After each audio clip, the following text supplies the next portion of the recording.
Welcome to histology. They were the ultimate warriors, bred for battle and shaped by unyielding discipline, feared by all who challenged them. Ladies and gentlemen, this is Histology Channel, and today we're asking, why are the Spartans so legendary? Nestled in the Eurotas Valley, Sparta's position played a crucial role in molding its distinct character. Surrounded by rugged mountains like Mount Taygetus and set apart from outside influences, the city grew in near isolation. Unlike Athens, which blossomed through trade and cultural connections, Sparta turned inward, establishing a community built for survival in a harsh setting. This isolation not only shielded Sparta, but also shaped a people devoted to self-reliance and discipline. The turning point in Spartan history arrived with the reforms credited to Lycurgus. Some say Lycurgus was more myth than reality, but his influence on Spartan life is unmistakable. These reforms weren't just about passing laws, they aimed to refashion daily life itself. His plan for Sparta was bold. He envisioned a place founded on unity, strength, and an even footing among citizens. To realize this, he put forth the Great Retra, the blueprint of Spartan rule. Soon, Sparta's government became one of the most unusual in Greece. Two kings reigned jointly, each balancing the other's influence and acting as military heads and religious leaders. They were guided by the Gerousia, a council of elders who brought experience to the table. Meanwhile, the Apella, an assembly of Spartan citizens, offered a formal way for the people to be heard, though it was carefully managed to preserve order. This power arrangement provided consistency, helping Sparta dodge the kind of political turmoil that often struck other Greek cities. Lycurgus went further than just restructuring government. He also changed the economy, redistributing land to narrow gaps in wealth among citizens. Precious metals were replaced by heavy iron, deliberately awkward to transport or hoard, discouraging avarice and excess. In doing so, Spartans embraced a plain lifestyle, rejecting luxury for communal strength.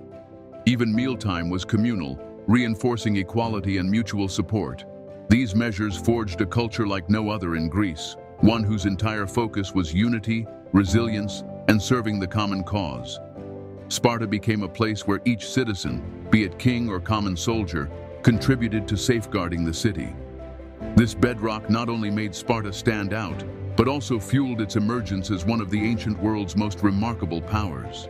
In Sparta, warriors weren't simply born, they were crafted from their earliest years. By age 7, Spartan boys were taken from home and entered the agoge, a state-controlled program aimed at molding disciplined, faithful fighters. This system wasn't solely physical, it affected every aspect of their existence. Life in the agoge was intentionally harsh. Boys were grouped in communal barracks, watched over by older peers and instructors. Family was replaced by fellow trainees, forging unity needed for survival on and off the field. Comfort was stripped away. They slept on reeds they gathered themselves, wore limited clothing, and received just enough rations to remain hungry. Taking extra food through stealth was expected, but getting caught was punished. This wasn't pointless cruelty. It trained them to be clever, priming them for the rigors of warfare. The physical regimen was relentless. They ran, wrestled, and sparred daily, building their power and staying battle-ready. Mock battles sharpened their sense of combat, but physical might wasn't all. Precision mattered in the Spartan phalanx, so music and dance were part of their regimen, honing synchronized movement on the battlefield.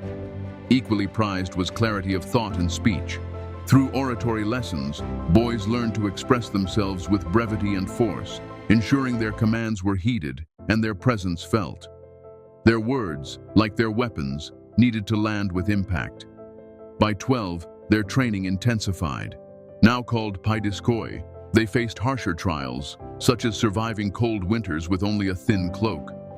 Older trainees mentored them, teaching not just fighting tactics, but Spartan virtues of sacrifice, perseverance, and commitment to the group. Leadership was vital in the agoge. Boys who stood out in strategy and discipline were given chances to guide others, gaining early command experience. This prepared them for leadership roles, as Sparta's hierarchy rested on merit, not birth. By their late teens, these young men were more than fighters. They were intertwined with Spartan life, duty-bound to defend and, if needed, die for their homeland. The agoge went beyond mere training routines. It was Sparta's secret to supremacy, producing soldiers who also upheld Spartan values. Yet Spartan society shaped its women too. Spartan women held a level of respect unknown in most of Greece. While women in cities like Athens were largely bound to domestic quarters, Spartan women learned, trained, and were urged to be strong in body and mind. This wasn't to prepare them for combat. It was to ensure they could oversee the needs of a warrior culture. From early on, Spartan girls trained physically, though less strictly than boys. They ran, wrestled, and threw javelins to build endurance and vigor. The reasoning was clear. Healthy mothers meant robust sons. Seen as protectors of Sparta's future, women's well-being was crucial to the state. Nor did education end with physical training. Spartan girls were taught basic literacy, a rarity for women then. They were also encouraged to speak openly, in stark contrast to the silence imposed on women elsewhere in Greece. Their forthrightness became a Spartan trademark. As adults, women looked after estates while their husbands were away. They had notable economic influence, a stark contrast to women elsewhere. They could own land, inherit property, and supervise helot labor. This level of autonomy was almost unheard of in that era. Though their chief role was to support the Spartan war ethos, Spartan women were anything but weak. They were pillars of power and determination, ensuring Spartan ideals thrived in all corners of life. The fabled Spartan warriors didn't keep the city running by themselves. The burden fell on the helots, an oppressed population fueling Spartan prosperity. Drawn mainly from conquered lands like Messenia, helots cultivated the fields, producing the crops that sustained Sparta. Their toil freed Spartan citizens to dedicate themselves entirely to warfare, shaping the formidable army we think of today. Helot life was grim. They were tied to the land they farmed, lacked personal liberty, and endured constant subjugation. Fearing revolt, the Spartans created the Cryptia, a covert task force aimed at controlling the helots. This wasn't mere intimidation. Any helot deemed a threat could be killed. Living under that shadow must have been suffocating. Here lies Sparta's central paradox. Its famed soldiers, its austere customs, all relied on the labor of helots.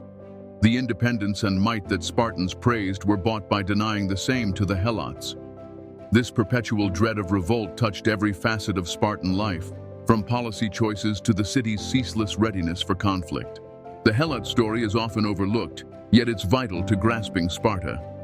Their work allowed Sparta to earn its legendary status, but at a bitter cost, a reminder that even the most storied societies contain deep contradictions.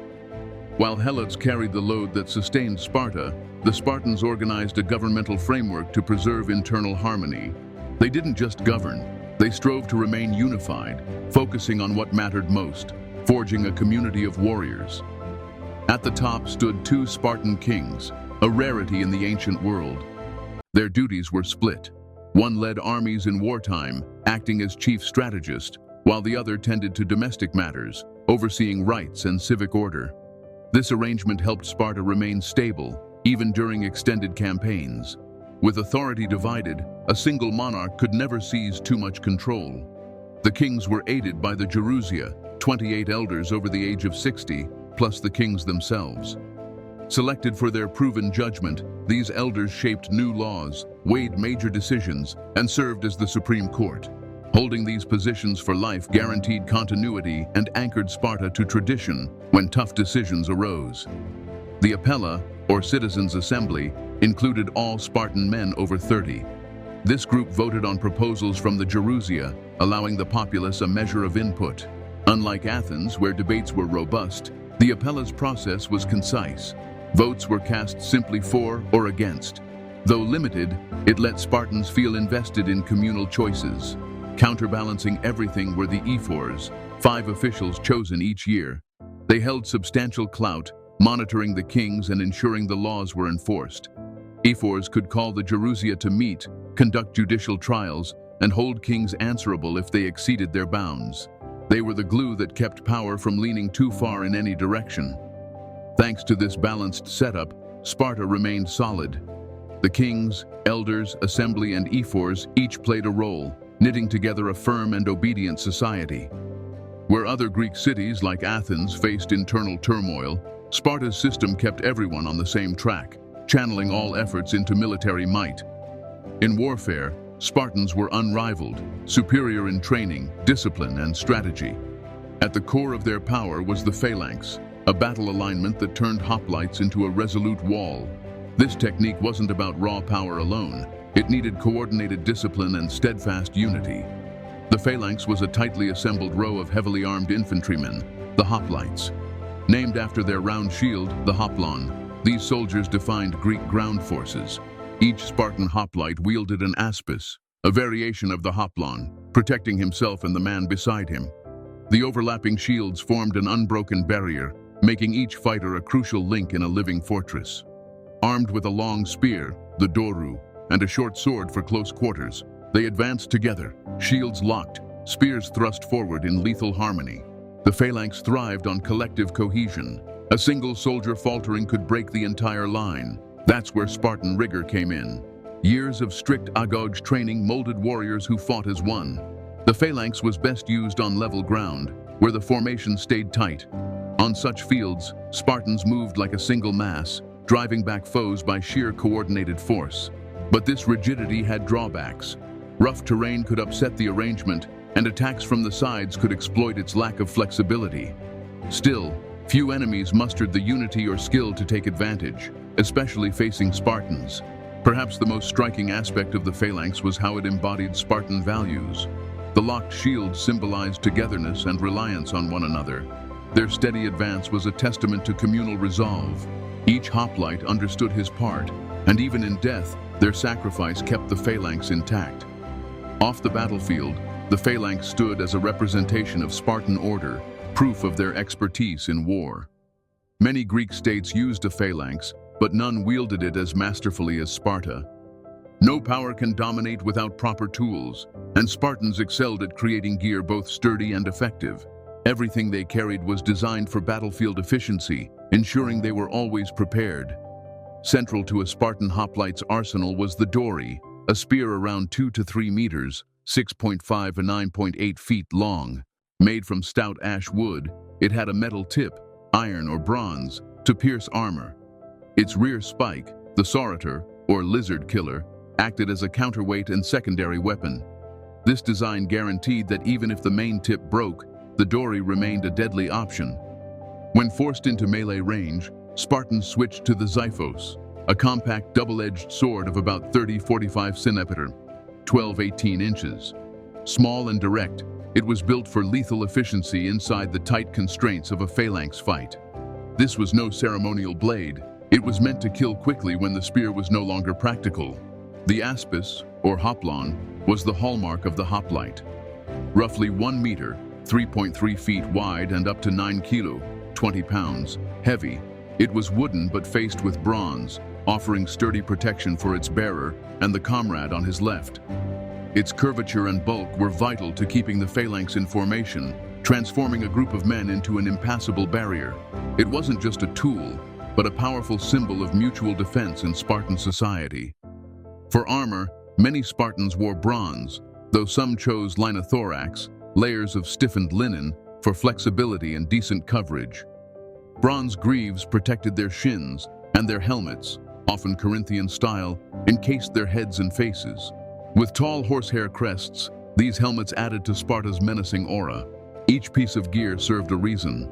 It wasn't about showiness, but survival on the battlefield. This equipment, bolstered by their tireless training and unbreakable unity, made Sparta's army one of history's most dreaded forces. Spartan principles shaped these warriors into paragons of discipline and respect. To them, courage and honor weren't just words, they were the cornerstones of daily life. From the start of training, these ideals were ingrained, evolving with each young Spartan into adulthood. Their code was more than a battle ethos. It guided how they lived, conversed, and bonded. In the syssitia, or communal eating areas, Spartans shared basic meals and strengthened unity. There, self-control and intent mattered. Idle talk and senseless emotion were discouraged, reflecting the Spartan dislike for meaningless chatter. Speech had to be brief and forceful, matching the Spartans' preference for concise action. Honor was tied to loyalty, first to the city, then to one's brothers in arms. Spartans believed their existence served Sparta's greater good. Before battles, they observed solemn rituals that reinforced their shared purpose, reminding each soldier that a single lapse could harm the entire group. For Spartans, courage went beyond charging an enemy line. It was a lifelong mindset. Real bravery meant staying strong through cold winters, tough communal living, and the personal sacrifices woven into Spartan life. They learned that controlling one's own fears and desires was the highest sort of power. Even in loss, Spartan honor demanded defiance. Retreat was the ultimate shame, worse than dying. Hence the famous words from Spartan mothers, "With your shield, or on it," meaning return victorious or perish. Living dishonored was no victory at all. This ethic shaped their treatment of each other too. A Spartan warrior stood as a guardian, sworn to defend the ranks and put group safety above his own. This collective spirit gave their forces strength beyond individual prowess, a strength formed by trust and unity. The Spartan code was never formally written. They lived it, day after day. It molded their legendary fighters and their entire way of life. Though Sparta boasted various monarchs, none left a legacy quite like Leonidas. Born around 540 BC into the Aegead line, one of Sparta's two royal houses, his name signaled the lion-like leader he would become. He rose to the throne in 490 BC after his half-brother Cleomenes passed away. Back then, the Persian Empire under Xerxes I was expanding, threatening all of Greece. Leonidas soon faced his greatest test. In 481 BC, Xerxes readied an invasion, prompting Greek city-states to unite against Persia. Leonidas was chosen to lead them, fully aware of what that entailed. In 480 BC at Thermopylae, Leonidas led some 7,000 Greeks, including his 300 Spartans, against Xerxes' massive host, reputedly in the hundreds of thousands. They held a narrow pass where Persian numbers meant little. This wasn't only about terrain. Spartan discipline and tactics gave them a crucial edge. For 3 days, Leonidas and his troops stood firm, beating back wave after wave. Their coherence was unbreakable. Leonidas fought up front, a living example of how to battle and die for Sparta. Though vastly outnumbered, they inflicted heavy losses. Then fate intervened. A traitor named Ephialtes exposed a hidden path, allowing Persians to outflank the Greeks. Facing certain defeat, Leonidas ordered most allies to withdraw. Only his 300 Spartans and a few others stayed. They recognized their doom, but knew their sacrifice would grant Greece time to brace for the larger war. They resisted to the last man, fighting until they were overwhelmed. Leonidas fell alongside his men, but their stand wasn't meaningless. Their valor delayed Xerxes, inspiring every corner of Greece. In his choice to remain, Leonidas displayed the essence of Spartan life: total loyalty, total sacrifice, total courage. The Battle of Thermopylae was a defining event for Greece, not because it secured victory outright, but because of the fearless stand Leonidas and his warriors took. They proved the Spartans were a power to respect. Their unwavering sense of purpose and readiness to die for each other and for Sparta birthed a tale that echoes even today. Leonidas lives on far beyond the pages of history. The words at Thermopylae, "Go tell the Spartans, Pasiphae, that here, by Spartan law, we lie," endure as a tribute to their spirit. Over time, Leonidas came to personify a type of heroism admired everywhere, fighting for one's cause, no matter how bleak. Thermopylae remains Sparta's most famous battle, but their reputation was bolstered by more engagements. Sparta's influence in Greek warfare grew through other pivotal moments. The Peloponnesian War, a lengthy feud between Athens and Sparta, is one such example. Athens had superior naval might and wealth, but Sparta's ground forces and alliances ultimately tipped the balance. By 404 BC, Sparta emerged triumphant, reigning briefly as Greece's top city-state.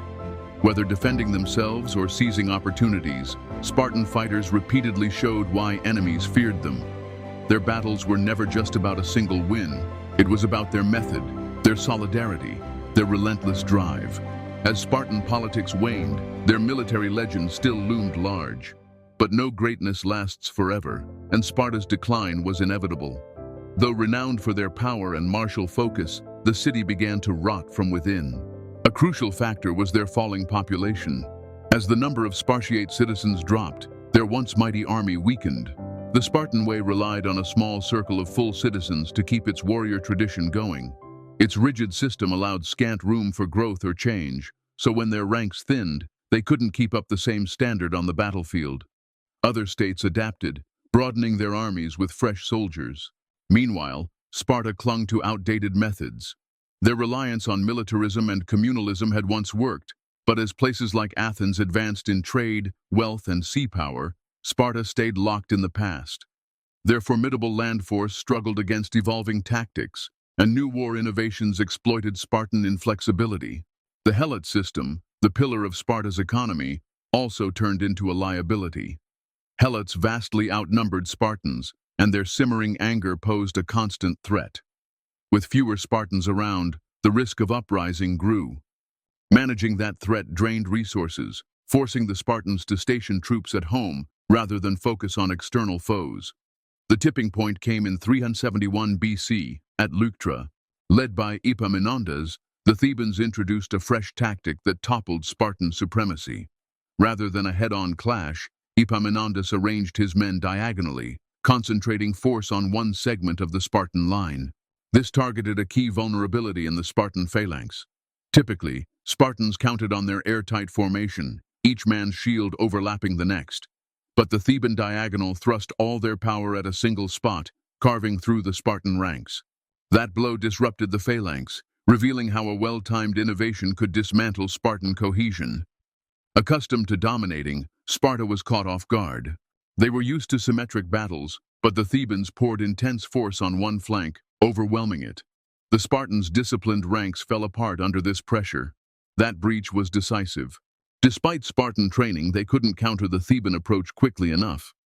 The victory at Leuctra proved catastrophic for Sparta's prestige, signaling the start of their military decline.